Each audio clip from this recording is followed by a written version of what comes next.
नमस्कार।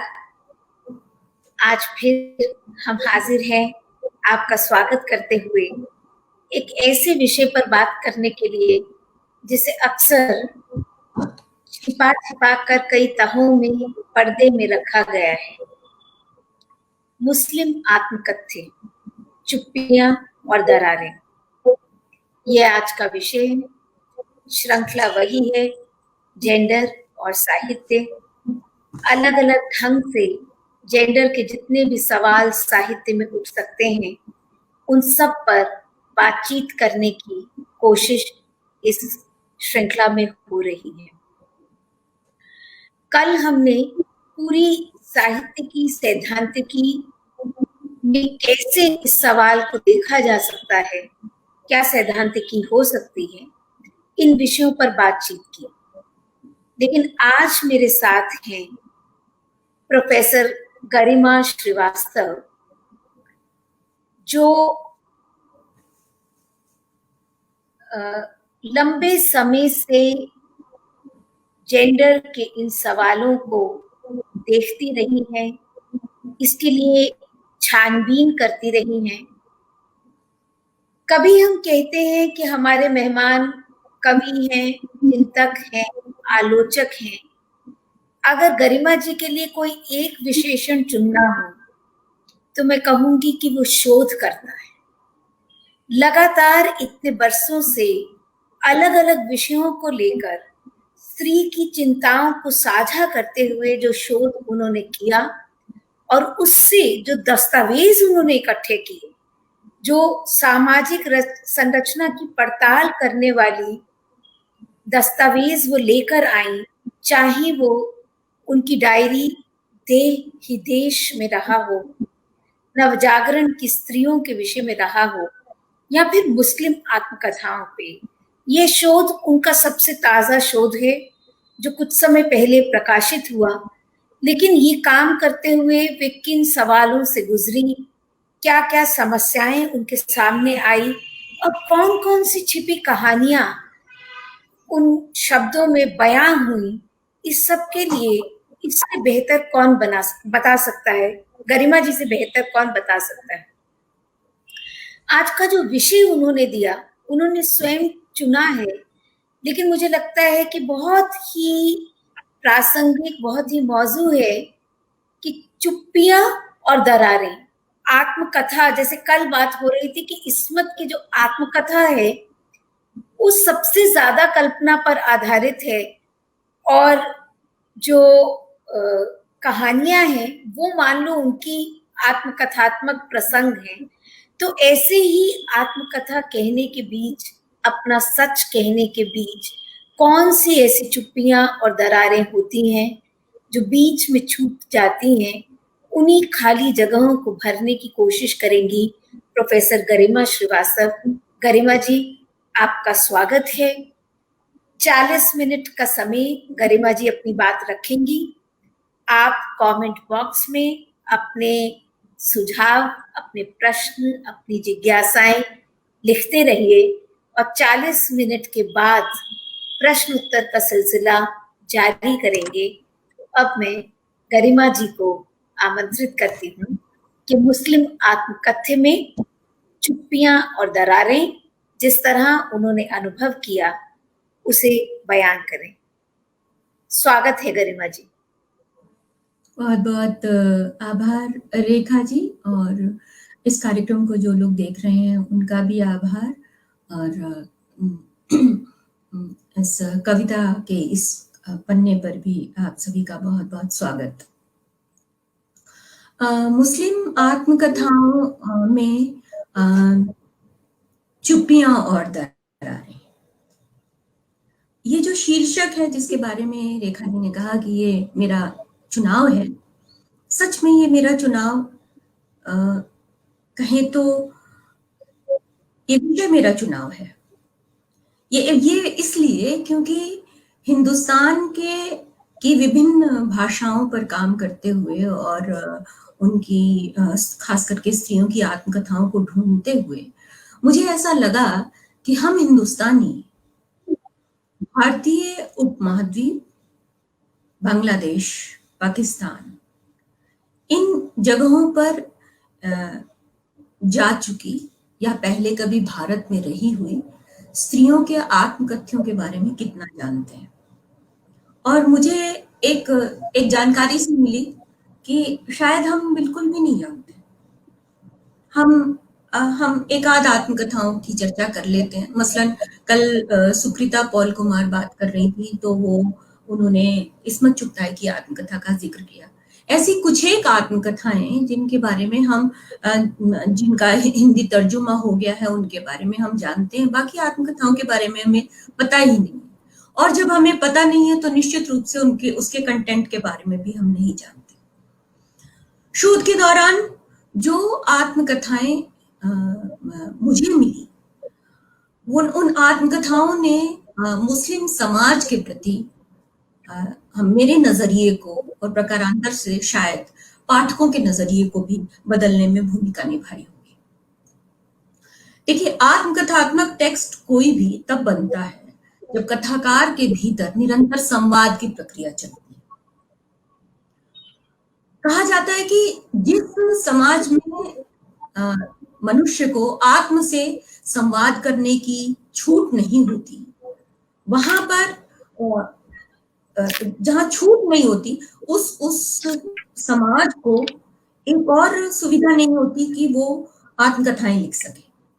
इसलिए ये मान के चला गया कि चूंकि मुस्लिम समाज, जिस पर धर्म और संस्कृति और सारे पितृसत्तात्मक जकड़न से जकड़ा हुआ वो समाज है, इसलिए उस समाज की स्त्रियों ने मानकर हम चले कि उन्होंने नहीं लिखा।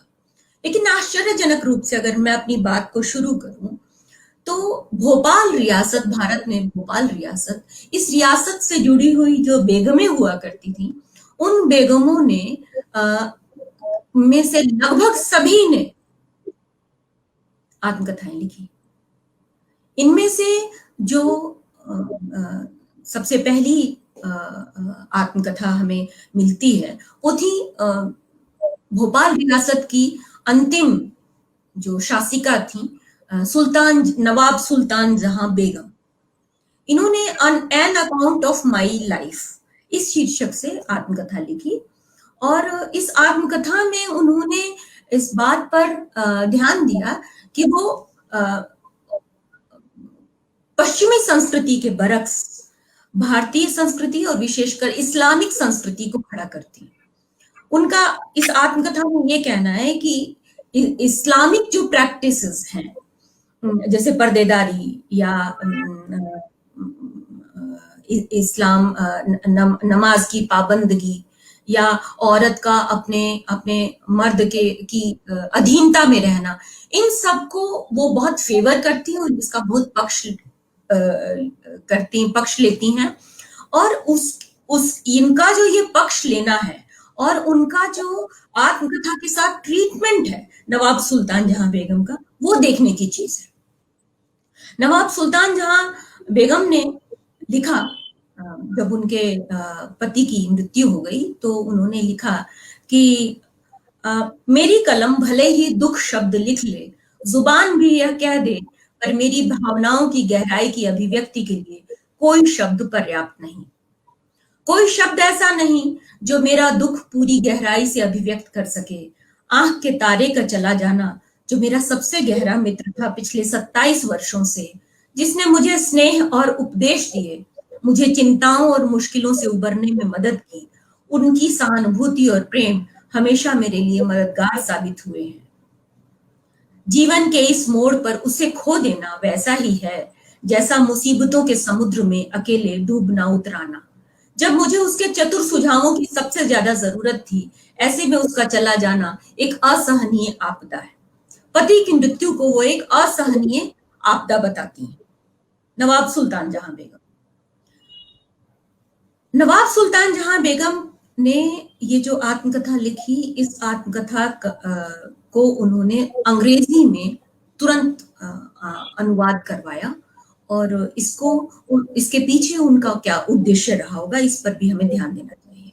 आत्मकथा में वो बार बार अंग्रेजों के औपनिवेशिक शासन की वो तारीफ करती हैं। क्योंकि औपनिवेशिक शासकों ने एक स्त्री को शासक बनने के लिए, यानी एक स्त्री को नेतृत्वकारी भूमिका निभाने के लिए स्वाधीनता दी है। इस स्वाधीनता की कीमत क्या है? वो है औपनिवेशिक सत्ता के प्रति वफादारी, और वो वफादारी उनकी पूरी आत्मकथा में बिल्कुल बराबर दिखाई पड़ती है। उन्होंने स्त्रियों की शिक्षा की वकालत की, लेकिन साथ ही उन्होंने रात को चलने वाले जो मीना बाजार थे, जिसमें सिर्फ स्त्रियां शामिल हो सकती थी, उन मीना बाजारों की भी स्थापना की। लेकिन वो पर्दे का भी पक्ष लेती है। इस तरह से नवाब सुल्तान जहां बेगम, आश्चर्य की बात है कि इन्हीं नवाब सुल्तान जहां बेगम की जो पोती थी, जिनका नाम था आबिदा बेगम, और उन्होंने ये लिखा कि मैं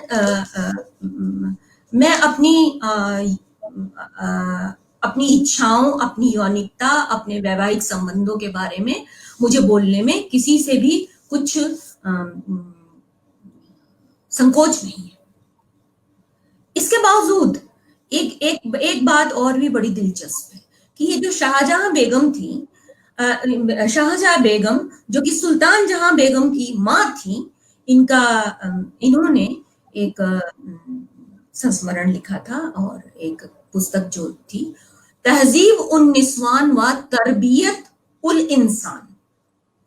इन्होंने ये 1889 में ये पुस्तक छपी थी, जो शाहजहां बेगम की थी। और शाहजहां बेगम ने बहुत बोल्ड ढंग से अपनी आत्मकथा में उन्होंने अपनी जो यौनिकता थी, या यौनिकता और यौन इच्छाओं की अभिव्यक्ति की। उन्होंने ये कहा कि हिंदुस्तान में जो आम आदमी है, वो स्त्री को, उसका कर्तव्य है, हालांकि विवाह इसलिए किया जा सकता है जिसमें स्त्री पुरुष एक दूसरे को सुख प्रदान करें, आनंद प्रदान करें, लेकिन वो कहती है कि लेकिन ऐसा होता नहीं। फिर वो गर्भाधान, और यानी कि एक स्त्री किस तरह से कब बच्चे पैदा करे या ना करे, ये इस स्वाधीनता की बात शाहजहां बेगम करती। लेकिन उनकी बेटी सुल्तान जहां बेगम स्त्री को ये स्वाधीनता देने के पक्ष में नहीं है, जबकि वो खुद शासक है। इसके बाद एक हमारे सामने अतिया फैजी और नाजिल फैजी नाम से दो बहनें आती हैं, जिन्होंने उस समय यूरोप की सैर की, और सैरे यूरोप शीर्षक एक अपना यात्रा वृत्तांत लिखा। पति और अपनी बहन अतिया के साथ नाजिल फैजी ने जलमार्ग से यात्रा की। इसमें जो अतिया फैजी थी, इन्होंने लिखा Atiya's journey, Muslim women from colonial Bombay to Edwardian Britain, और उन्होंने इस दौरान, अपनी यात्रा के दौरान, अपने संबंधों की अभिव्यक्ति की। ये जो उनकी अभिव्यक्ति थी, ये बड़ी ही दिलचस्प थी, और क्योंकि उन्होंने क्या किया कि अपनी जो यात्रा थी, उस यात्रा के दौरान उनके जो डायलॉग हैं वो उनकी बहन के साथ चलते हैं। बहन के, और वो जो बहन है, ये जो नाजिल फैजी थी, ये निसंतान थी, विवाह के बहुत दिनों के बाद भी इनको संतान नहीं हो पाई थी। तो उन्होंने अपने यात्रा वृत्तांत में इतनी आत्मकथात्मक जो अभिव्यक्तियां हैं वो की, और उन्होंने ये बताया कि मेरी जो यात्रा है वो इसलिए उदास है क्योंकि मैं माँ नहीं बन पाई, और इसके कारण मेरे पति जो है वो दूसरी स्त्रियों के प्रति आकर्षित है। इसको उस समय 1906 से 1908 के बीच में की गई ये यात्राएं अपने आप में एक अलग किस्म की यात्राएं हैं। और इनमें से जो अतिया फैजी थी, अतिया फैजी के बारे में मैं आपको कुछ बताना चाहूंगी कि अतिया फैजी ने एक अतिया फैजी बहुत अच्छी मित्र थी इकबाल की। और जब इकबाल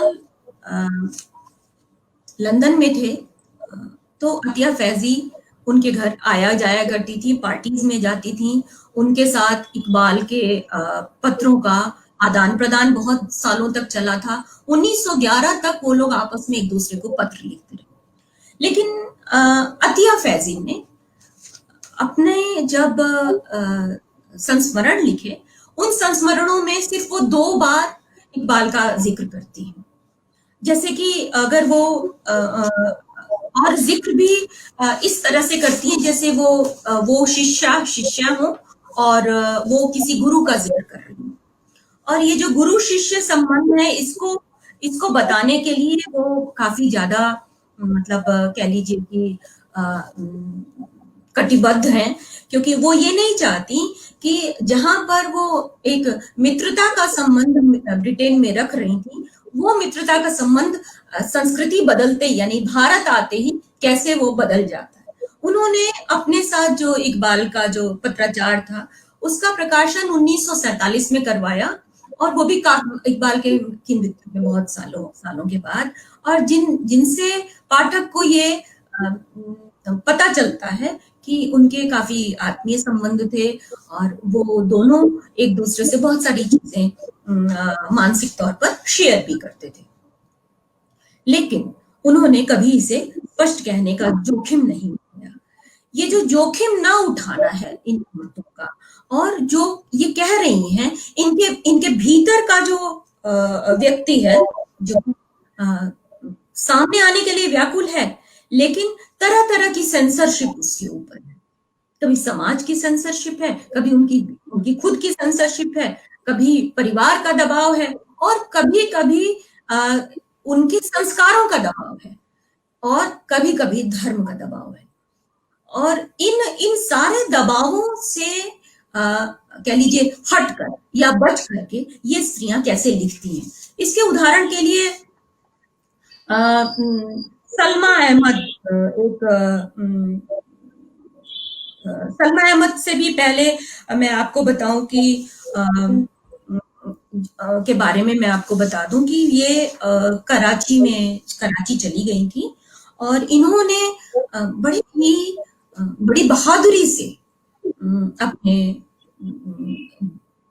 अपने विवाह की प्रथम रात्रि के बारे में लिखा। वो लिखती हैं, सुहाग कक्ष में मेरी प्रतीक्षा हो रही थी। अब दूसरा नाटक, दूसरा दुस्वप्न शुरू होने को था।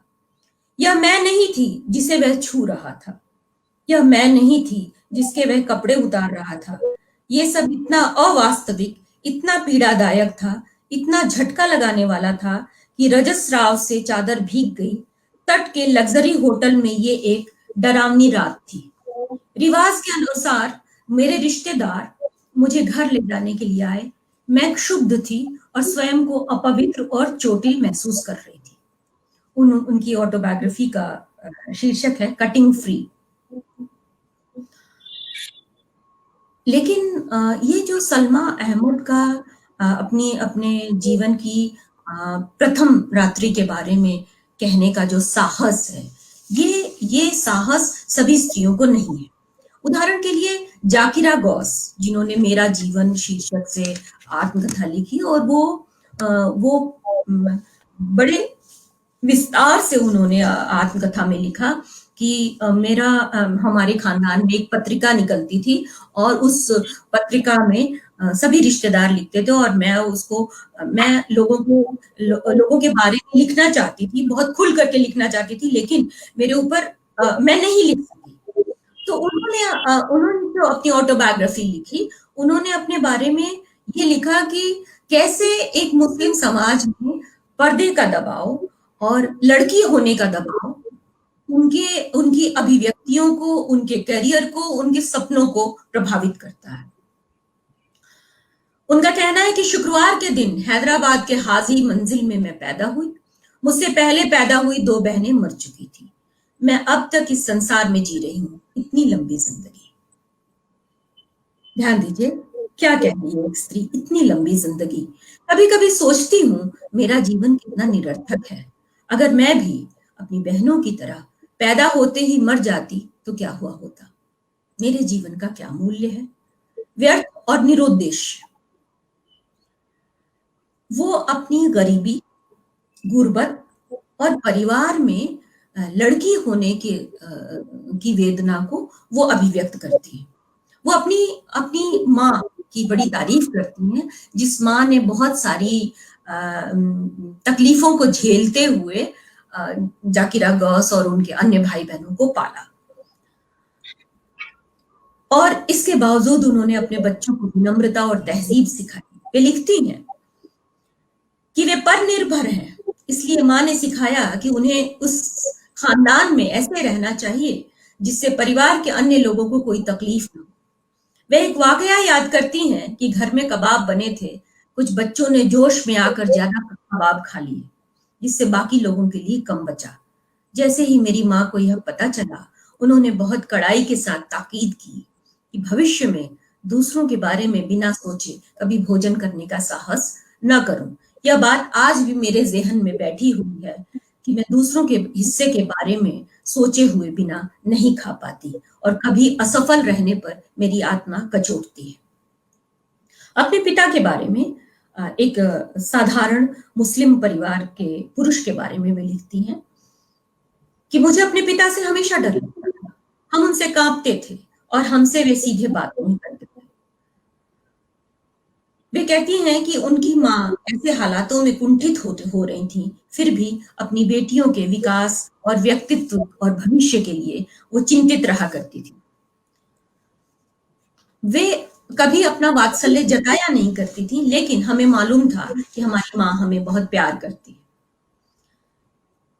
बहुपत्नीत्व पर उनकी टिप्पणी है कि बहुपत्नीत्व का रिवाज हमारे खानदान में कम ही था। इसे आमतौर पर पसंद भी नहीं किया जाता था। अक्सर पहला विवाह परिवार जनों द्वारा तय किया जाता था, जबकि दूसरा विवाह उस व्यक्ति की निजी पसंद का होता था। अक्सर दूसरा विवाह नीचे दर्जे की लड़की के साथ किया जाता था। इन औरतों से खानदान की औरतें सामाजिक तौर पर कोई संबंध नहीं रखती थी।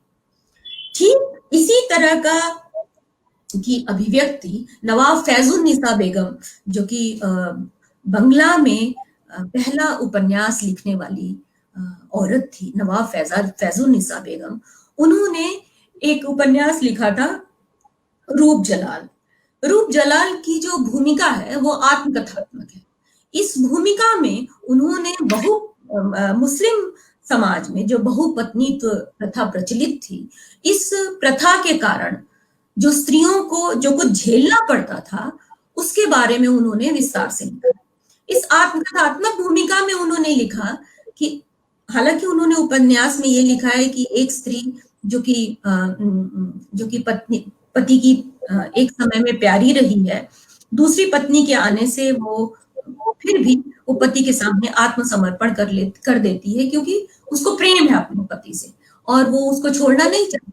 लेकिन वास्तविकता ये थी कि ये फैजुन्निसा बेगम वे थी जिन्होंने अपनी एक पूरी बड़ी लाइब्रेरी बनाई थी। 1876 में इन्होंने एक लाइब्रेरी बनाई थी और इस लाइब्रेरी का नाम रखा था फैजुन लाइब्रेरी। और इस लाइब्रेरी में वो इस्लाम और धर्म प्रचारक जैसी बहुत सारे पत्रिकाएं और अखबार मंगाया करती थी, और खुद भी पढ़ती थी और दूसरों को भी चैतन्य करती थी। उन्होंने अपने जीवन में जो समझौता वो अपने पात्रों के जीवन में दिखाती हैं, रूप और जलाल की प्रेम कथा में दिखाती हैं, वैसा समझौता उन्होंने अपने जीवन में नहीं किया। उनके पति जब दूसरी स्त्री ले आए थे तो उन्होंने अपने पति से अलग होकर के अपना एक स्वतंत्र जीवन जीने का फैसला किया था, और वो जीती भी रही। एक अलग किस्म की बोल्ड आत्मकथा के तौर पर हमें एक आत्मकथा मिलती है सईदा बानो की आत्मकथा, और बड़ी मशहूर हुई आत्मकथा। इसका शीर्षक था डगर से हटकर। इस आत्मकथा में सईदा बानो ने अपने बारे में जो लिखा वो अपने प्रेम के बारे में, तो वो बड़ा ही लोगों को चौंकाने वाला था। और इतना चौंकाने वाला था कि एक लंबे समय तक उनके बेटों ने उनकी आत्मकथा को छपवाने नहीं दिया, प्रकाशित करने की इजाजत नहीं दी। जो सईदा बानो थी, इन्होंने बताया कि उन्होंने विवाह के दिन ही या विवाह की पहली रात को ही उनको ऐसा लगता था कि अगर वो अपने पति के साथ तुरंत हम बिस्तर होंगी तो कहीं वो अपवित्र हो जाएंगी। और इस अपवित्रता का भाव और अपवित्रता का बोध उन्हें अपने समाज और अपने परिवार से मिला था, जहां पर कि सेक्स एक टैबू के रूप में लोगों के बीच चर्चा का विषय बनकर आता था। डगर से हटकर इस आत्मकथा में उन्होंने अपनी प्रथम रात्रि का प्रसंग लिखा, और इस असुविधाजनक प्रसंग को लिखते हुए पाठक को ये साफ पता चलता है कि इनकी दरारें वे दरारें हैं जहां पर कि वो अपने आप को स्त्री पुरुष के जो आपसी संबंध हैं उन संबंधों से बिल्कुल जानबूझ के ना वाकिफ बताना चाहती हैं। ये बताना चाहती हैं कि इन संबंधों में अगर भावात्मक लगाव नहीं है तो इन संबंधों का सिर्फ दैहिक स्तर पर इनका कोई अर्थ नहीं है।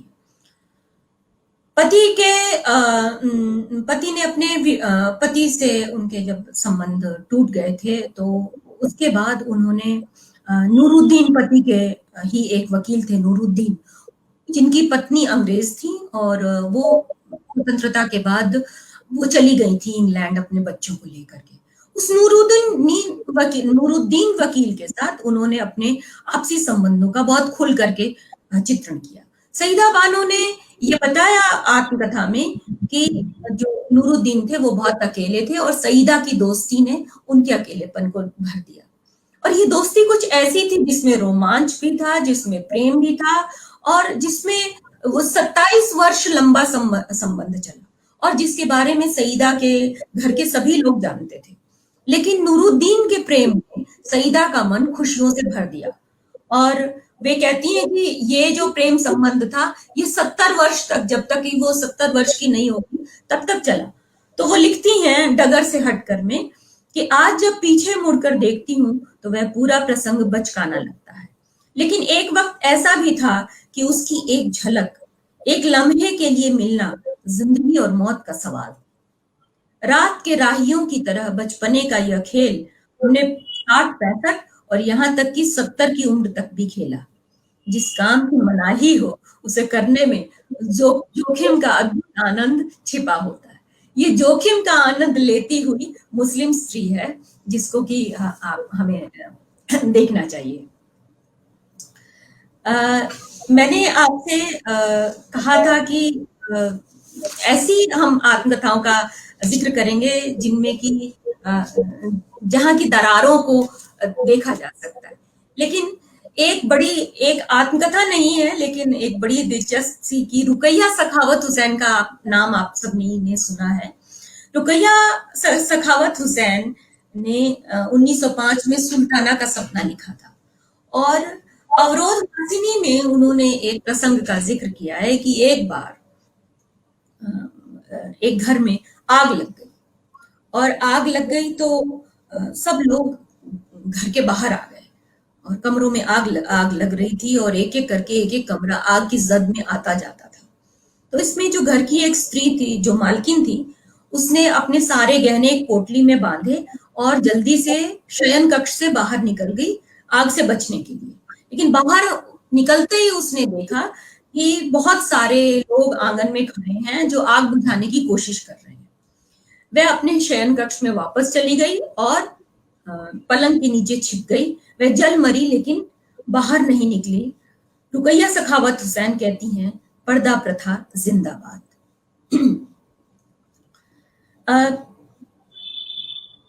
स्वतंत्रता के बाद का जो समय है, इस समय में ऐसे ऐसे इस तरह के दबाव लेखिकाओं पर पड़ने लगे कि वे स्त्री की शुचिता और सतीत्व की कहानियां अगर लिखती हैं वो स्त्रियां, तो उनको प्रकाशक भी मिलते और उनको पाठक भी मिलते। और स्त्रियों से, खास करके मुस्लिम स्त्रियों से ये उम्मीद की गई कि वे उच्चतर मानवीय मूल्यों के बारे में लिखें, जिससे कि समाज को ये संदेश जाए कि उनका उनका उनका लिखा हुआ पढ़ने से एक आदर्श स्त्री निर्मित होती है। लेकिन कैफी आजमी जी की पत्नी शौकत आजमी ने इस माहौल में रहते हुए भी अपने प्रेम की बड़ी प्रखर अभिव्यक्ति की। कैफी, वे लिखती हैं आत्मकथा में, कैफी एंड आई, एक मेमोयर उन्होंने लिखा, एक संस्मरण, मैं और कैफी। कैफी, मैं तुम्हें बहुत चाहती हूँ, इतना जिसकी कोई सीमा नहीं है। संसार की कोई भी ताकत मुझे तुम्हारे पास आने से नहीं रोक सकती। कोई पर्वत, पहाड़, समुद्र, नदी, मनुष्य, कोई आकाश, कोई ईश्वर, कोई देवदूत मुझे नहीं रोक सकता, और केवल खुदा ही जानता है इस बारे में। और उधर कैफी भी अपने खून से सने हुए पत्र शौकत को भेजते हैं। एक और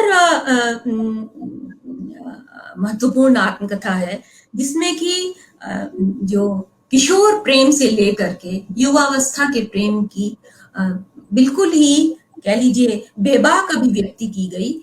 उस आत्मकथा का नाम है, जो बंगाल की एक राजनीतिक कार्यकर्ता भी रही, हमीदा रहमान।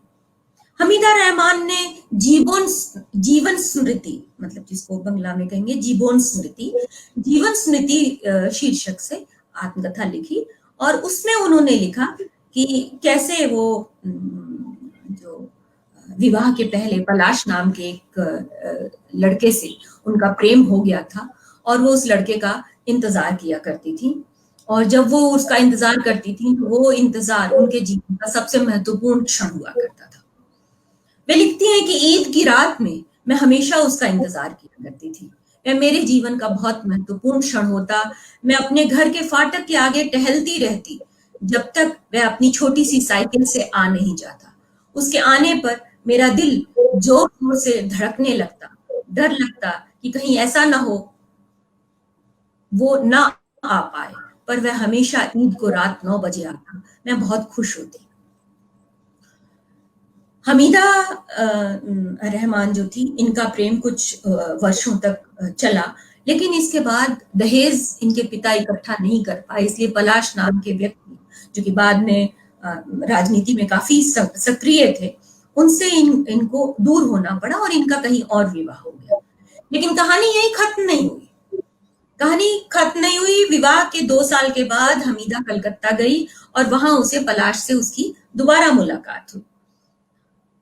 और वहां पर उन्होंने आत्मकथा के उस दौर के बारे में लिखा कि हम साथ साथ जाते, सामूहिक रसोइयों में काम करते, और हम अपने पुराने प्रेम को याद करके हम एक दूसरे के और नजदीक आते गए, और जब हम कभी नहीं मिल पाते तो एक दूसरे के बगैर बहुत दुखी रहते।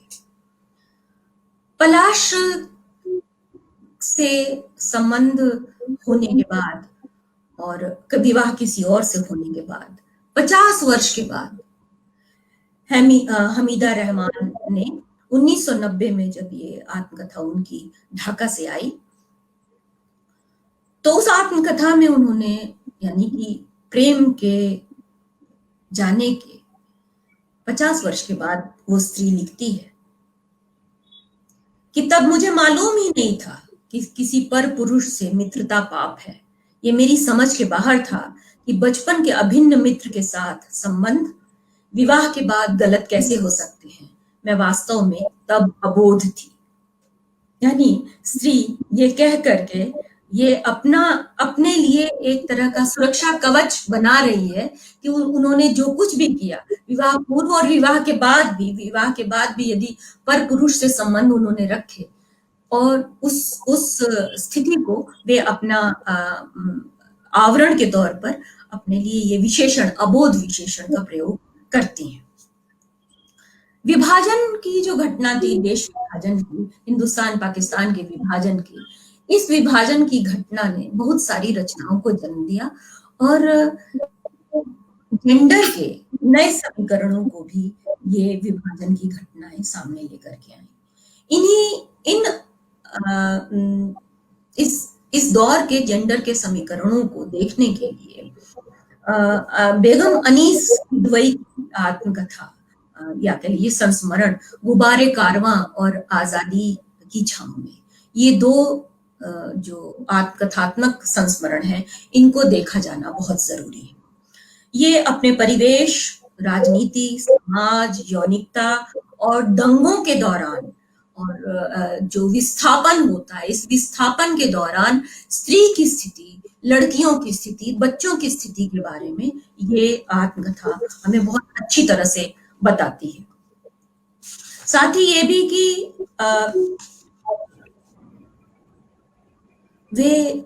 बेगम अनीस किदवई ने आजादी का जश्न आजादी जब 1947 में मिली, उस जश्न आजादी का आंखों देखा हाल बताते हुए लिखा,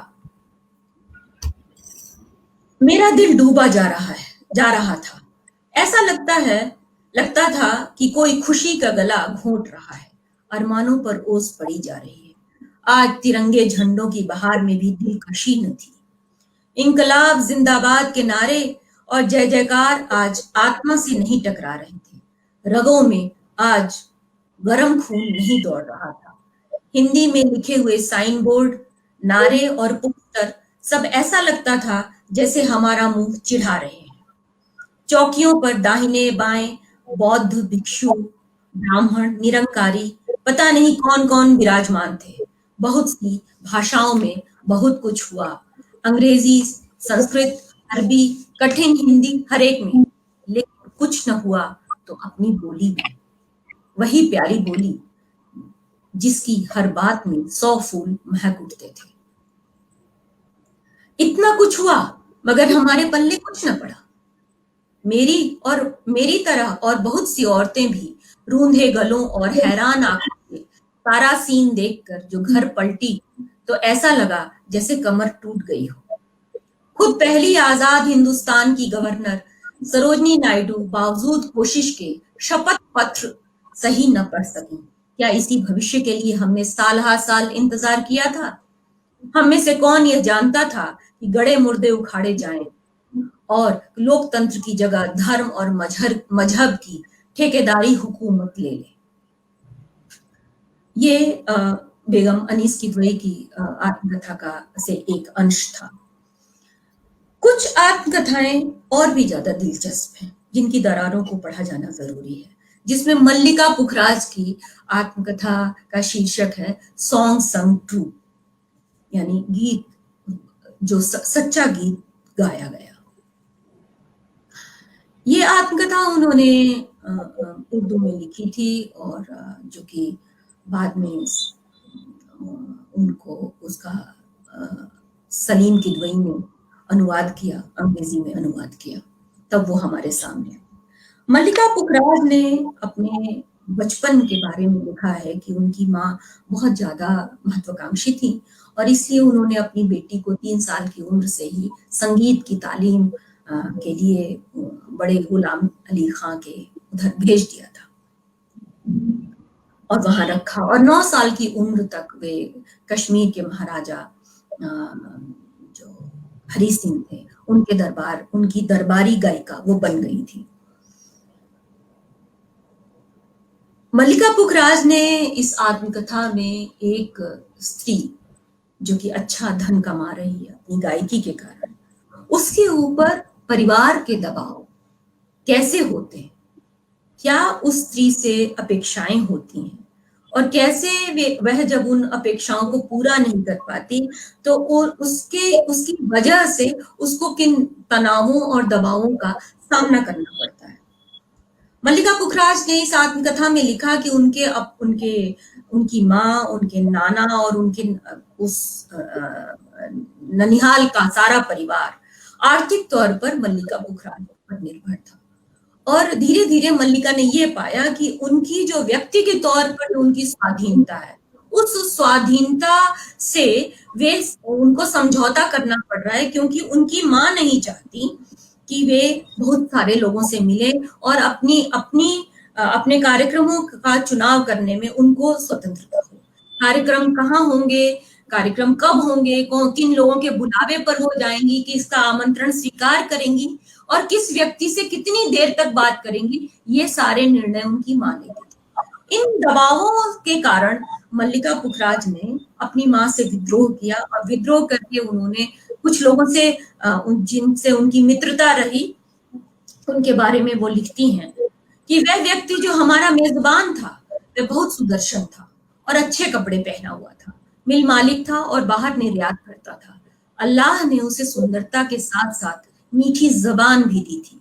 पहली बार उससे मिलने पर ही मेरे भीतर तूफान मचलने लगा। उसने मेरी आंखों में गहरे झांका और एक छोटा सा रुमाल मेरे हाथ में देकर कहा, इसे पर्स में रख लीजिए, शायद जब आप इसे देखें तो मेरे बारे में सोचें। मल्लिका पुखराज अपने बारे में लिखती है कि मैं बहुत लंबे समय तक उसके बारे में सोचती रही। मैं हमेशा अपने दिल पर दिमाग को तरजीह देती थी। मुझे अच्छी तरह मालूम था कि प्रशंसा और चापलूसी का दौर तुरंत खत्म भी हो जाया करता है। उसके बाद औरत अपने आप को गुमनामी के कुएं में हमेशा के लिए पाएगी। औरत पर अधिकार पाते हुए मर्द उसे सम्मान देना बंद कर देता है, फिर वह अपने पुरुष स्वामी की दासी बनकर रह जाती है। मैंने आत्मसम्मान बनाए रखा और इसलिए स्वयं पर गर्व करती हूँ। मुझे शुरू से ही यह मालूम था कि ऐसे आवेगों पर काबू कैसे रखा जाए। 2 दिनों बाद वह अपने दोस्तों के साथ मेरा गाना सुनने आया। उस दिन भी उसने बहुत बढ़िया कपड़े पहने हुए थे। सच तो यह है कि मैं उसे पहले से भी ज्यादा पसंद करने लगी थी। कुछ घंटे बाद जब वह जाने लगा तो उसने मुझसे धीरे से पूछा, क्या तुमने रुमाल देखा? मैंने झूठ बोला, हाँ 2 बार। तो क्या तुमने मेरे बारे में सोचा? हाँ, मैंने सच्चाई से जवाब दिया। मल्लिका आगे लिखती है, मेरा आकर्षण मां ने पढ़ लिया था और उससे अलग से मिलने के लिए मना कर दिया। इस बात से मल्लिका बहुत खिन्न थी और वह चाहता था कि मैं रोज उससे मिलूं, लेकिन मां के कारण मैं उससे मिल नहीं पाती थी। अकेले में हर वक्त मेरे परिवार का कोई ना कोई सदस्य आसपास रहता था। मेरे ऊपर पूरा नियंत्रण मां का था। मुझे लगता है कि मैं कब और किसे अपने लिए पसंद करूं यह मेरा निजी मसला होना चाहिए। क्या मेरे परिवार को मेरे बारे में हर निर्णय करने का अधिकार था? क्या हमेशा मुझे वही करना होगा जो मेरा परिवार मुझसे चाहता था? और इसी का नतीजा हुआ कि मल्लिका पुखराज ने अपने एक मित्र से अपनी इच्छा से घर से भाग करके शादी कर ली और बाद में उनकी माँ ने बहुत उन पर नियंत्रण करने की कोशिश की, लेकिन वो संभव नहीं हो पाया।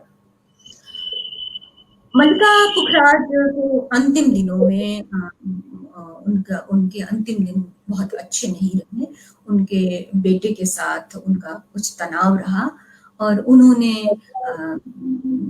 जो गायिका थी रेशमा, वे जब उनसे मिलने आई थी तो उन्होंने रेशमा से कहा था कि वही गाना मेरे लिए गाओ, हायो रब्बा नहीं लगता दिल मेरा।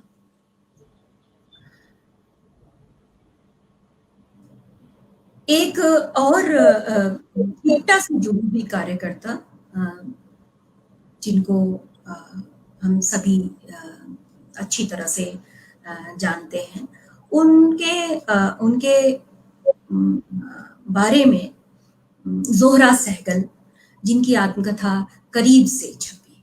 जोहरा सहगल ने एक बचपन से लेकर के अपने करियर के बहुत लंबे समय को अपनी आत्मकथा में समेटने का प्रयास किया है और बड़ी ही मस्ती से वो लिखती हैं, लेकिन उसमें उन्होंने अपने तनावों से ज्यादा अपने जो उनके जो प्रोफेशनल रिलेशंस थे पृथ्वीराज कपूर और इक्टा के अन्य कार्यकर्ताओं के साथ और उनके अपने जो संघर्ष थे उनके बारे में उन्होंने बहुत विस्तार से लिखा है।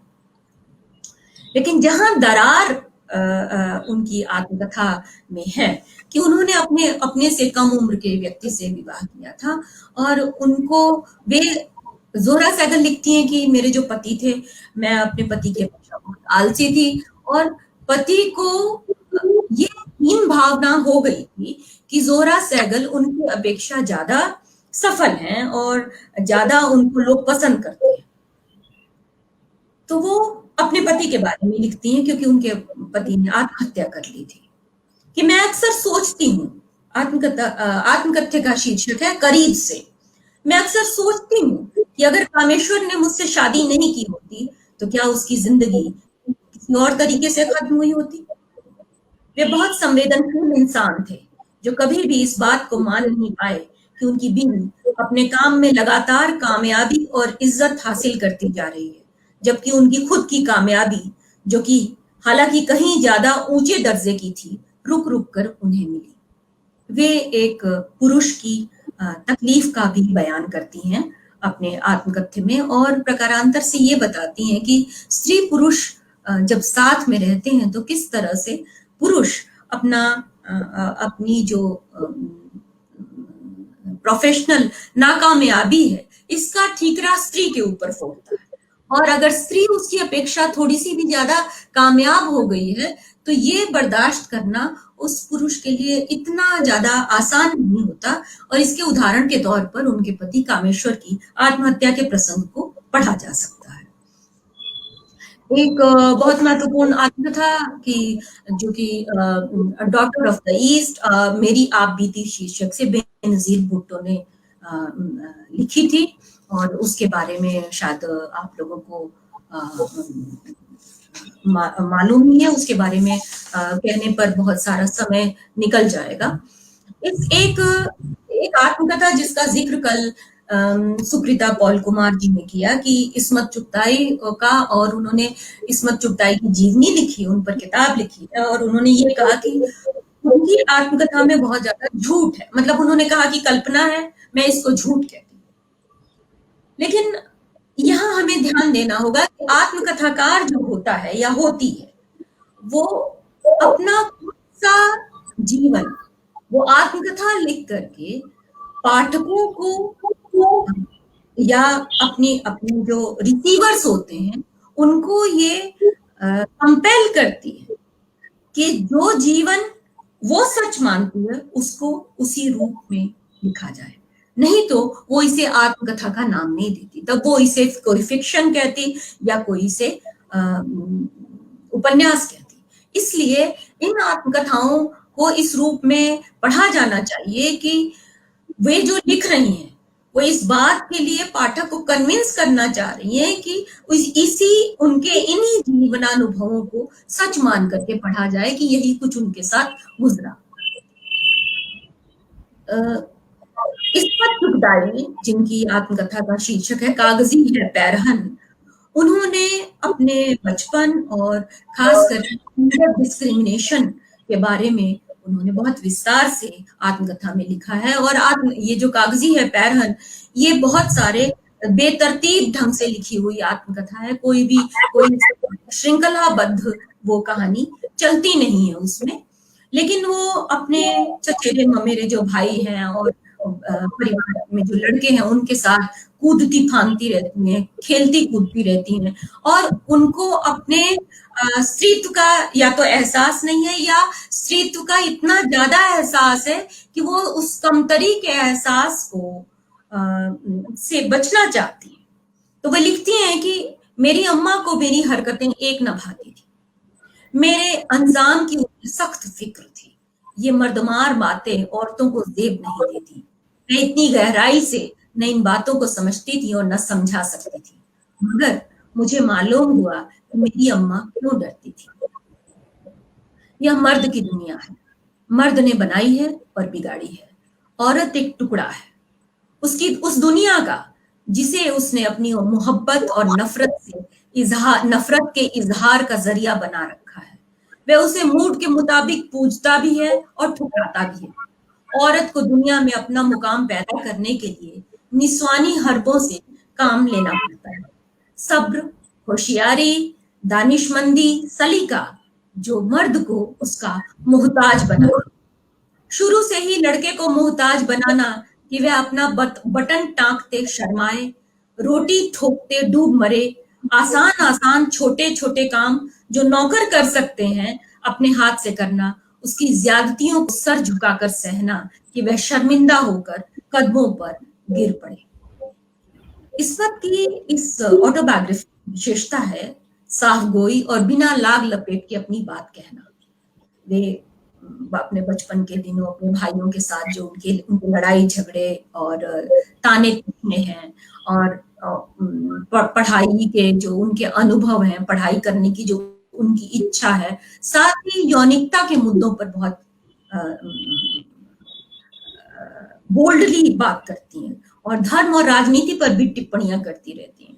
वे अपने घर में जो पुरुष हैं उनसे इसलिए बात करना चाहती हैं कि उनसे बात करने से उनको बाहरी दुनिया, धर्म, राजनीति, समाज, इनके मसलों के बारे में उनको जानकारी मिलेगी। वे लिखती हैं कि लड़कों के लिए यह आम रवैया मुनासिब समझा जाता है। मैं लड़की थी, अम्मा, खालाएं, फूफियां, चाचियां हैबत ज़दा थी। औरत जात को ये मुजोरियां जेब नहीं दी। ससुराल में कैसे गुजर होगी?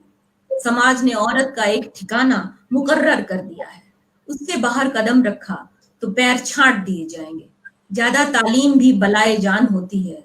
हमारे यहाँ पोलो फैल पर पाबंदी नहीं थी, मगर यह शर्त सिर्फ मर्दों तक थी।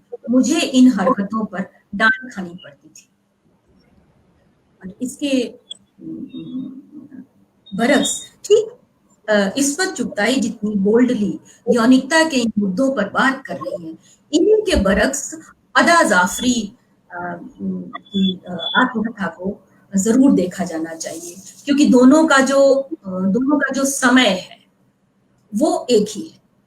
अदा जाफरी जो थी वो एक मशहूर शायरा हुई है और जो कि बाद में पाकिस्तान चली गई थी, लेकिन वो इस्मत चुगताई की समकालीन होते हुए भी ना तो उन्होंने अपनी कथा जो लिखी उसमें कहीं यौनिकता पर बात की, सिल्विया प्लाथ की प्रशंसा करते हुए भी उन्होंने अपनी किसी यौनिकता या अपनी दबी कुचले जाने की बात नहीं की, किसी जेंडर डिस्क्रिमिनेशन की बात नहीं की, लेकिन जो वो लिखती हैं वो उससे भी ज्यादा महत्वपूर्ण है।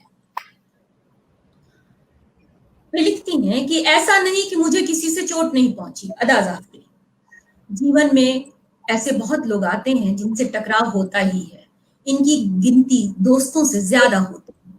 तकलीफ दे बातों को याद करने से क्या फायदा? जिंदगी बहुत छोटी है और माफ करना मेरे अल्लाह की फितरत। अदा जाफरी स्त्री यौनिकता के मुद्दे पर खुलकर नहीं बोलती, लेकिन वो ये कहती हैं कि उन्हें उनका विवाह हुआ तो वो विवाह उन्होंने इसलिए किया क्योंकि उनको लगा कि विवाह उन्हें वो स्वाधीनता प्रदान करेगा, उनको वो छूट प्रदान करेगा जिससे कि वो बाहर की दुनिया को देख सकें और बाहर अपने पति के साथ ही वो घूम फिर सकें। उन्होंने इस जो अपनी आत्मकथा में जो ये लिखा और बार बार उन्होंने जितने भी उनके मित्र रहे होंगे उनको भाई कहकर के संबोधित किया। ये बहुत ही रेखांकित करने वाली बात है कि इतनी मशहूर शायरा अपने किसी भी अपने संपर्क में आने वाले किसी भी पुरुष को अपना मित्र कहने में संकोच करती है। तो मालूम है कि अगर वो मित्र कहेगी तो दुनिया कुछ ऐसी वैसी बात सोच लेगी, इसके लिए वो एक स्ट्रेटेजी का इस्तेमाल करती है और वो सभी को भाई कह करके संबोधित करती है। इसके बाद एक महत्वपूर्ण आत्मकथा का जिक्र और मैं करना चाहूंगी, आईने के सामने, और उसकी लेखिका है अतिया फैजी। अतिया फैजी का आत्मकथा इसलिए महत्वपूर्ण है क्योंकि अतिया फैजी ने बहुत ही बोल्डनेस के साथ अपने साथ हुई घटनाओं और अपने बचपन की घटनाओं पर टिप्पणी की है।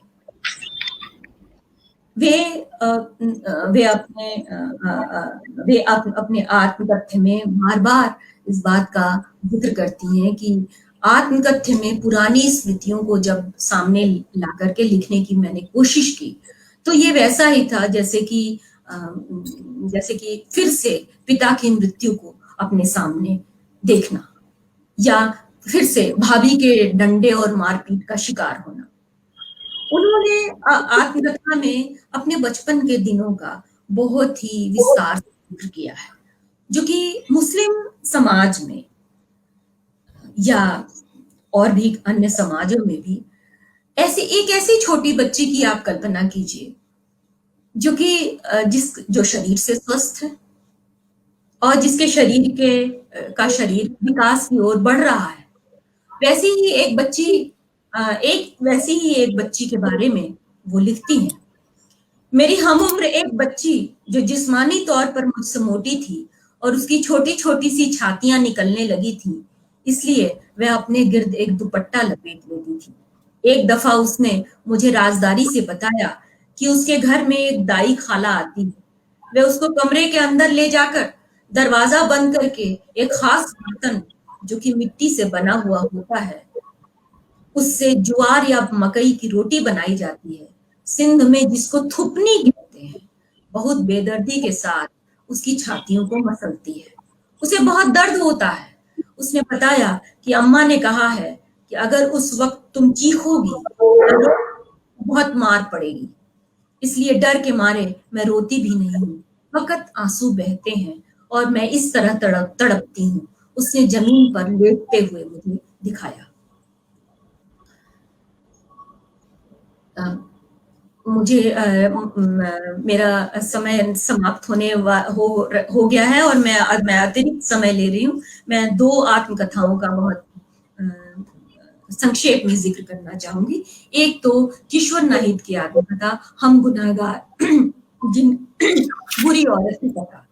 बुरी औरत की कथा किशोर नाहिद ने लिखी और ये जो आत्मकथा है, ये अपने आप में बहुत ही बोल्ड आत्मकथा है, जिसमें उन्होंने अपने समय की राजनीति, हिंदुस्तान और पाकिस्तान के जो सियासतदार थे, उनके उनके भीतरी समीकरणों पर टिप्पणी की है और साथ ही वो जो स्त्री स्वाधीनता से लबरेज होकर के जब उन्होंने प्रेम विवाह किया, घर से भाग गईं और उस प्रेम विवाह का क्या हश्र हुआ, इस पर उन्होंने बहुत ही बोल्डली टिप्पणी की है। और एक और महत्वपूर्ण आत्मकथा जिसका ज़िक्र मैं करना चाहूँगी, वो है मल्लिका अमर शेख की आत्मकथा, जो कि नामदेव ढसाल की पत्नी थी, जिन्होंने नामदेव ढसाल से प्रेम विवाह किया था और विवाह करने के बाद नामदेव ढसाल से उन्होंने इसलिए विवाह किया था कि वो दलित नेता थे और कवि थे।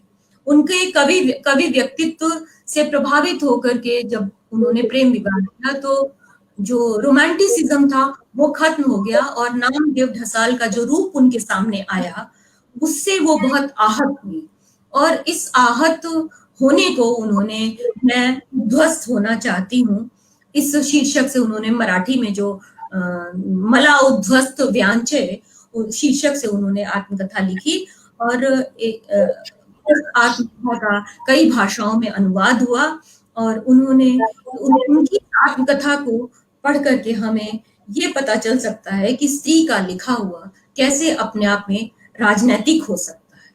वह स्त्री जो कविता, प्रेम और पुरुष को एक करके देखती थी, कैसे उसके सपने तब चूर-चूर हो जाते हैं जब वो एक ऐसे व्यक्ति के साथ वो गृहस्थी कर रही है, जो व्यक्ति शराब पीता है, जिस व्यक्ति में और बहुत सारे उनको दुर्गुण दिखाई देते हैं, जिसकी सेवा के लिए, जिसका खर्च चलाने के लिए वो अपनी माँ का भी घर बेच देती हैं, जिसका इलाज कराने के लिए वो पूरी कोशिश करती हैं, लेकिन अंत में नामदेव ढसाल बचते नहीं। इस आत्मकथा को बहुत बोल्ड आत्मकथा के रूप में देखा जाना चाहिए। शुक्रिया। बहुत धन्यवाद गरिमा जी। असल में आपने कहा जरूर कि मैंने पहले कहा था कि 40 मिनट हम बात करेंगे, फिर प्रश्न उत्तर करेंगे, लेकिन जिस तरह आप बात कर रही थी और उसमें सुनने वाले जिस तरह शामिल हो रहे थे, तो मेरा मन ही नहीं हुआ कि उस समय आपको रोका जाए या इस चर्चा पे। तो बहुत जल्दी जल्दी हम सवाल लेंगे। असल में सवाल से ज्यादा अभी तक टिप्पणियां आई हैं, और टिप्पणियां निश्चित तौर पर ऐसी हैं जिन्होंने आपकी जो जो आपका शोध है, आपने जो जानकारी दी है, उसकी बहुत सराहना यहाँ जुड़ने वाले साथियों ने की है।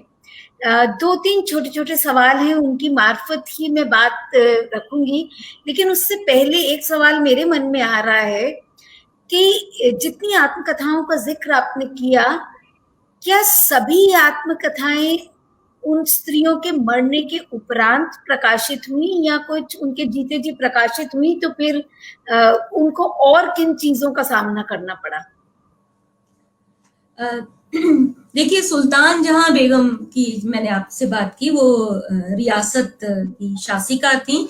उन्होंने अपने जीते जी आत्मकथा छपवाई थी, और वो ये चाहती थी कि उनकी आत्मकथा, बल्कि उन्होंने जल्दी से जल्दी इसको अंग्रेजी में ट्रांसलेट भी करवाया, ताकि वो जो ब्रिटिश औपनिवेशिक शासक थे, उन शासकों को वो ये बता सकें कि वो उनके बारे में, उनके शासन की कितनी तारीफ करती हैं और वो उनके बारे में क्या सोचती हैं।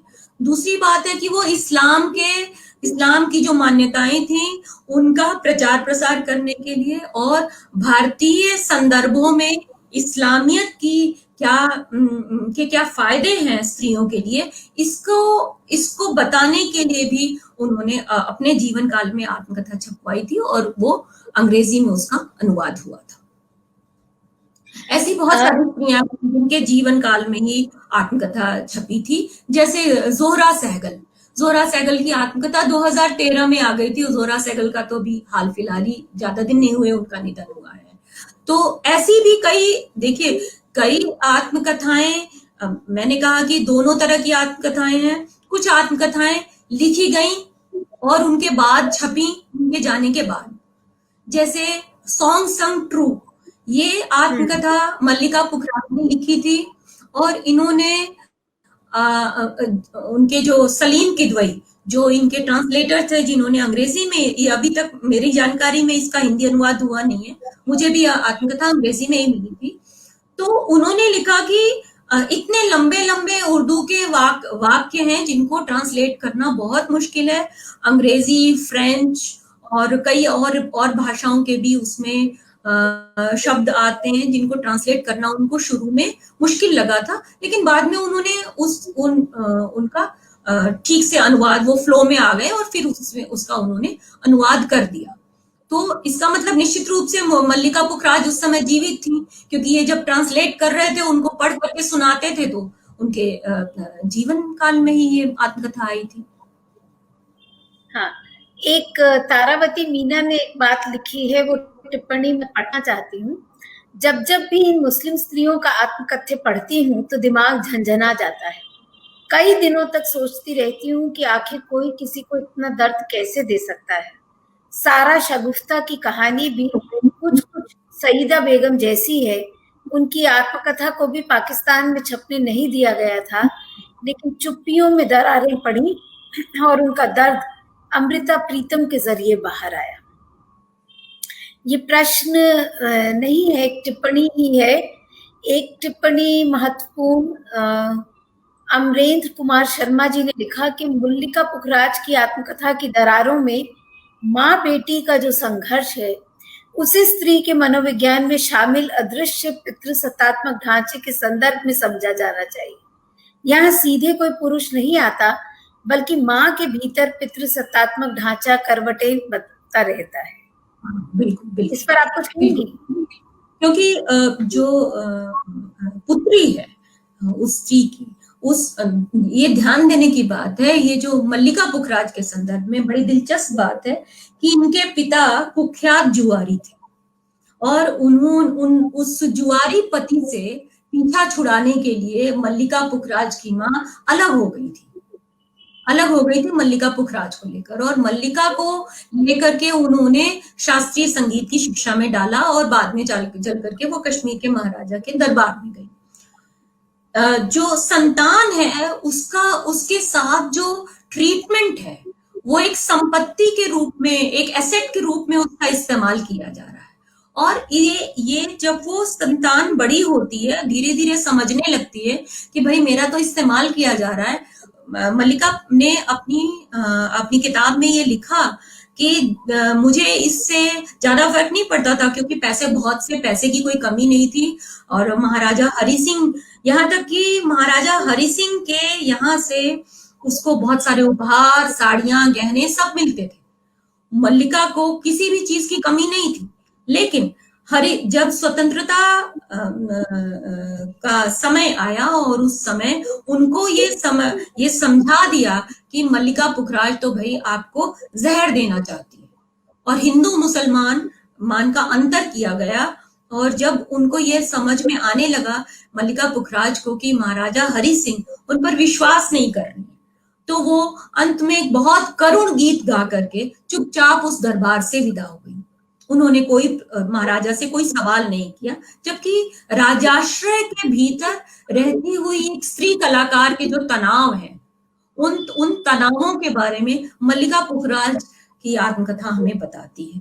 और ये तनाव खत्म नहीं होते, परिवार के स्तर पर भी ये तनाव है कि कितना आसान होता है कि एक जो व्यक्ति है, एक जो स्त्री है, मैंने कहीं भी ये नहीं कहा कि जो स्त्री जो यौनिकता से संबंधी जिन सवालों से टकराती है, उन यौनिकता से संबंधी सवालों से उसको टकराने देने वाले सिर्फ पुरुष ही होते हैं। नहीं, ऐसा नहीं है। वो आप ये देखिए जो मैंने आपसे आईने के सामने का जिक्र किया, उसमें जो छोटी सी बच्ची के शरीर को प्लेन बनाने के लिए कि मतलब उसकी उम्र ना दिखाई पड़े, इसलिए उसके शरीर को रौंदने के लिए कौन आ रही है? स्त्री आ रही है। उसको नहीं चिल्लाने के लिए, नहीं कुछ बोलने के लिए कौन कह रही है? स्त्री ही कह रही है। मतलब स्त्री ही बता रही है बार बार।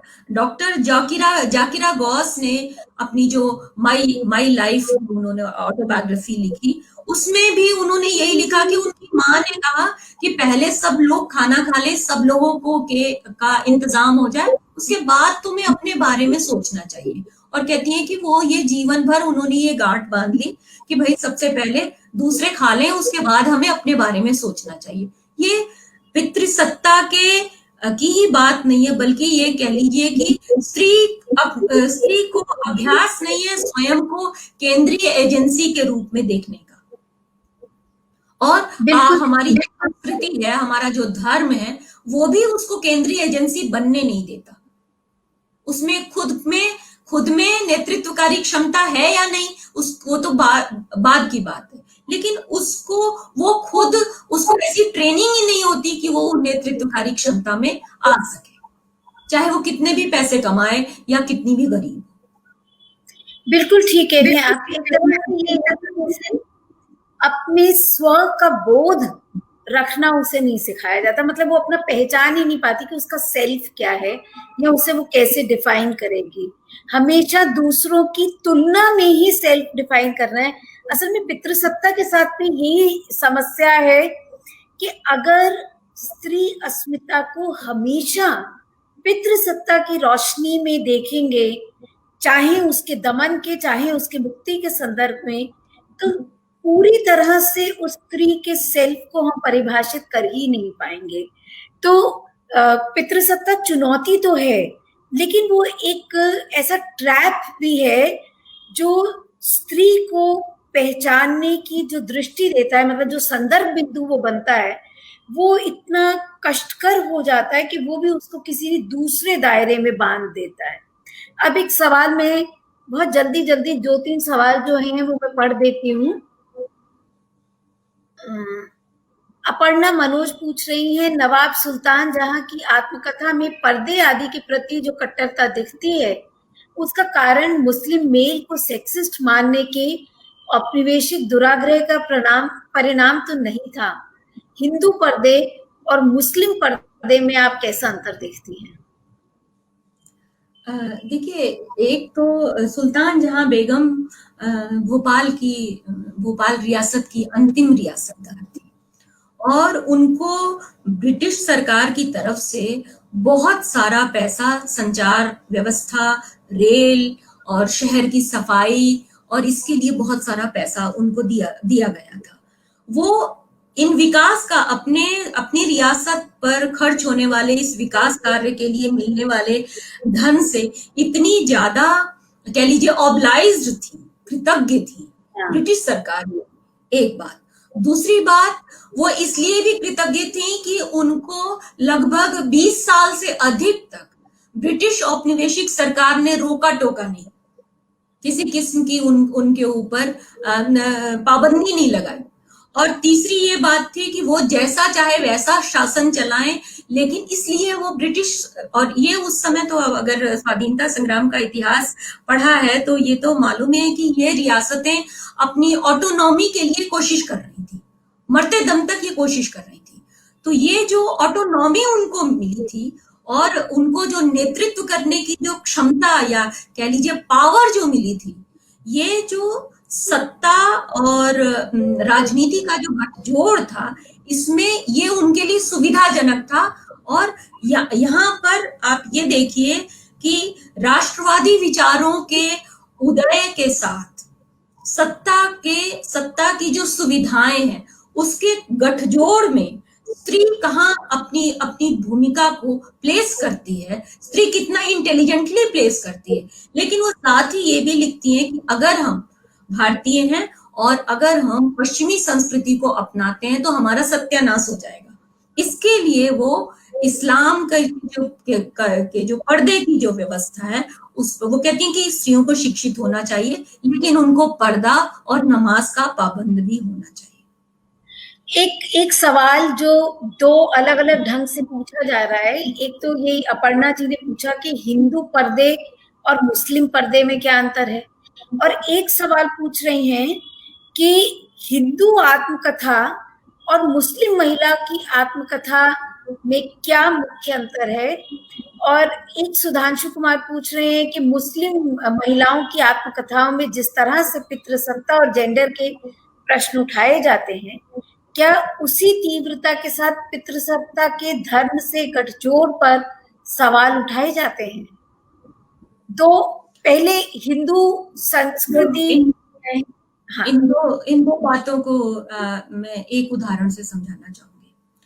हिंदुस्तान और पाकिस्तान जब तकसीम हुए, बट गए आपस में, तो ये हम सब जानते हैं कि बेगम शाइस्ता जो थी, उन्होंने फ्रॉम पर्दा टू पार्लियामेंट इस तरह की किताब लिखी, ऑटोबायोग्राफी लिखी।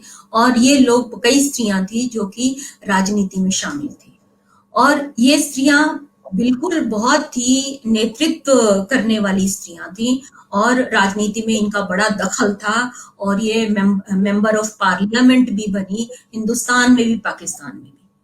लेकिन अंतर ये हुआ कि जब ये पाकिस्तान गई, इन्होंने मुस्लिम लीग का साथ दिया इनमें से जिन्होंने, और वो जब पाकिस्तान गई तो वहां पर इनके बारे में ये कहा गया कि भाई स्वाधीनता आंदोलन की जो स्थिति थी उस समय तो मामला खत्म हो गया, मतलब अब हमारा देश तकसीम हो गया और हमें अपनी जो है इंडिपेंडेंस मिल गई है। अब इन स्त्रियों का राजनीति में क्या दखल, और उनको इस बात के लिए जोर दिया गया कि वो वापस से पर्दे में जाए, से दबी ढकी रहें, अब राजनीति में उनकी कोई भूमिका नहीं है। लेकिन ठीक ऐसा ही ट्रीटमेंट हिंदुस्तान में नहीं हुआ। और दूसरी बात है कि पाकिस्तान के इस्लामिकीकरण की प्रक्रिया में जो सबसे ज्यादा रौंदी गई वो ये औरतें थी। इस पर भी हमें ध्यान देना चाहिए। वैसा स्त्रियों का रौंदा जाना, धर्म द्वारा रौंदा जाना, वो हिंदुस्तान में नहीं हुआ। हाँ, एक अनुनाथ तिवारी लिख रहे हैं, इंडियन सिनेरियो में फेमिनिस्ट थिंकर्स और एक्टिविस्ट के बीच सवर्ण स्त्री के डोमेन और उससे पैदा होने वाली इकहरी समझ को आप कैसे देखती हैं? क्या मुस्लिम स्त्री की ऑटोबायोग्राफी को समझने के अपने टूल्स इस इकेरी समझ को कैसे बचाएंगी और ऑब्जेक्टिव अप्रोच से काम लेंगी? ये सवाल बड़ा कंफ्यूज्ड सा सवाल है। इसको अगर वो अपने सही शब्दों में क्या, एक तो ये बात है कि सवर्ण स्त्री की गहरी समझ, तो सवर्ण स्त्री का मतलब कि ये मानकर चल रहे हैं कि मुस्लिम स्त्रियां सवर्ण नहीं है। मैं तो ये नहीं मानती। मैं ये मान हाँ, तो इसका मतलब ये मान रहे हैं कि इसी तरह सवर्ण और पिछड़ा हुआ वर्ग है। हाँ, बिल्कुल। हाँ। कि स्त्री अपने आप में स्त्री है। अगर आप उसे ये कहें कि दलित और सवर्ण, तो मुझे समझ में आता है। लेकिन हाँ। आप ये तो मान के चल रहे हैं कि जो मुस्लिम स्त्री है वो सवर्ण नहीं है, जबकि मुस्लिम स्त्रियों में खास करके जो अभिजात्य वर्ग से संबंधित रही स्त्रियां, उनको बहुत सारी स्वतंत्रता थी कि वो, आप ये देखिए, मैंने अतिया फैजी और नाजिल फैजी के बारे में शुरू में ही बताया कि उन्होंने यूरोप तक की 1906 से 1908 के बीच में यूरोप की यात्राएं की और उसके बारे में लिखा। तो मैं समझती हूँ कि अंतिम सवाल लेंगे अब। चैताली सिन्हा पूछ रही है, इन आत्मकथाओं के माध्यम से इन स्त्रियों ने जो चुप्पियां तोड़ी, उन चुप्पियों के माध्यम से क्या समाज में की सोच में कोई दरार पड़ी है? क्या उन स्त्रियों के जीवन में ये आत्मकथाएं लिखने के बाद वास्तव में कोई परिवर्तन आया? आत्मकथाएं लिखने से परिवर्तन नहीं आता, आत्मकथाओं के प्रचार से परिवर्तन आता है। आत्मकथा लिखने से सिर्फ ये होता है कि स्त्री अपने आप से को जो संवाद करती है, उस संवाद को वो लिख करके अपनी अभिव्यक्ति कर दे रही है। लेकिन उन आत्मकथाओं को पढ़ लेने से भी बहुत ज्यादा फर्क नहीं पड़ता, जब तक कि उन आत्मकथाओं में जो कुछ लिखा गया है उनका हम विखंडन ना करें। उनकी दरारों को पढ़ने की जरूरत है। कहाँ किन किन मुद्दों पर वो चुप हैं, और जिन मुद्दों पर वो चुप हैं तो क्यों चुप हैं, और वो जो जिन मुद्दों पर बोल रही हैं, जरूरत से ज्यादा बोल रही हैं, तो वो क्यों बोल रही हैं, और क्या चीज है जिसको वो कहना तो चाहती हैं लेकिन धर्म, राजनीति, जेंडर, इन समाज के दबावों के कारण वो कह नहीं पा रही हैं। मैंने ये भी जरूरी है कि इन आत्मकथाओं का जिक्र किया था, मैंने अदा जाफरी का किया। उन्होंने पाकिस्तान के बड़े रसूख वाले लोगों का जिक्र बार बार आत्मकथा में किया है, और लेकिन वो पूरी आत्मकथा में कहीं भी ये खुलकर नहीं कह पा रही हैं कि वो विवाह के पहले एक बहुत ही दबी कुचली और सिमटी सी थी, जिन्होंने विवाह को एक स्वतंत्रता के द्वार के तौर पर ही देखा कि उससे वो स्वतंत्र हो जाएंगी और वो बाहर घूम फिर सकेंगी और उससे वो बेहतर कविताएं लिख सकेंगी। लेकिन साथ ही वो सिल्विया प्लाथ का जिक्र बार बार करती हैं और उसकी तारीफ करती हैं।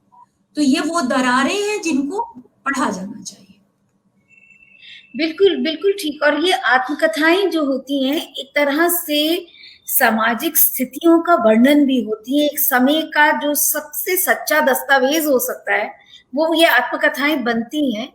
और आत्मकथाओं की ये भूमिका तो है ही कि वो हमारे मन में एक क्रिटिक पैदा करती है, उस समय को समझने का भी। इन आत्मकथाओं को जन इतिहास के दस्तावेज के तौर पर पढ़े जाने की सिफारिश की जाती है। इसीलिए इसको जन इतिहास के तौर पर देखिए कि आपने जो इतिहास लिखा, अब तक जो इतिहास लिखा, उस इतिहास में हम ये जानते हैं कि मुस्लिम स्त्रियां, उनको तो पढ़ना लिखना ही नहीं आता। मुस्लिम स्त्रियां वे तो सवर्ण होती ही नहीं है। इस तरह की जो हमारे नोशंस हैं उनको ये तोड़ती हैं। आप देखिए कि जो बीबी अशरफ, जिन्होंने अपने हयात अशरफ की how Bibi Ashraf learn to read and write, वो लिखती हैं कि उनके पति मर गए, उसके बाद उन्होंने चूल्हे की राख से लेकर कोयले के टुकड़े उठाकर छत पर लकीरें करना शुरू कर दिया, और उनको लगा कि जैसे और कलाएं सीखी जा सकती हैं अनुकरण से, जैसे नाचना गाना, वैसे ही वो पढ़ना लिखना भी सीख जाएंगी, और उनको पता नहीं था कि ऐसे पढ़ना लिखना बिना अध्यापक के बिना नहीं सीख सकते। और उनकी घर की स्त्रियों ने निंदा की कि तुम ये लिख करके क्या करोगी, लिखोगी तो ये एक अल्लाह तुम्हारे ऊपर, मतलब क्या कह लीजिए, ये कुफ्र है लिखना। लेकिन उन्होंने लिखा। तो ये लिखना और लिखने की कोशिश, और बाद में वो स्कूल की टीचर बनी, और उनके बारे में सीएम नईम ने लिखा है अपनी किताब में कि बीबी अशरफ ने स्कूल में पढ़ाते हुए भी पर्दा नहीं छोड़ा। और इसके लिए उनके जो पुराने स्टूडेंट्स थे वो तारीफ करते थे कि मैडम जो थी हमारी अध्यापिका बड़ी अच्छी थी, कि पढ़ाने तो आती थी लेकिन पूरे पर्दे में आती। संस्कार। एक्चुअली एक दो छोटी छोटी टिप्पणियां और आ रही हैं, लेकिन ऐसे चर्चा चलती रहेगी। हमारा समय 1 घंटे का होता है और आज हम 1 घंटा 20 मिनट समय ले चुके हैं। तो आप सब गरिमा जी से परिचित ही हैं, तो आप उनके साथ किसी भी तरह फेसबुक पर जुड़े रह सकते हैं, अपने सवाल पूछे रह सकते हैं। वास्तव में अब जो दोनों सवाल हैं उनके जवाब वे दे चुकी हैं। एक तो धर्मतंत्र और पितृसत्ता के गठजोड़ का, इसमें कोई शक व शुबा नहीं है कि ये जो सारे दबाव हैं ये पितृसत्ता और धर्मतंत्र के गठजोड़ से, बल्कि केवल पितृसत्ता और धर्म ही नहीं, इसमें समाज, राजनीति, शिक्षा व्यवस्था, परिवार सब शामिल रहता है। और जो रवि रंजन जी कह रहे हैं बेनजीर भुट्टो के बारे में कि बड़े परिवारों की स्त्रियों तथा आम मुस्लिम स्त्री की जीवन शैली, आर्थिक स्थिति, शिक्षा, मानसिकता के बीच बड़ी खाई दिखाई देती है। बिल्कुल सही बात है कि दिखाई देती है, लेकिन यही तो दुख की बात है कि जिसको बड़े परिवार में रह के सब सुविधाएं मिलती हैं, जब जेंडर के आधार पर वर्गीकरण होने लगता है तो शायद कई मायनों में वह स्त्री भी उसी स्तर पर आ जाती है जैसे कि बाकी वंचित समाज है। तो उसको अपने परिवार में इतनी प्राथमिकता मिलने पर भी अधिकार की दृष्टि से क्या मिल रहा है और कहाँ वंचना मिल रही है, ये सारे सवाल बने रहते हैं।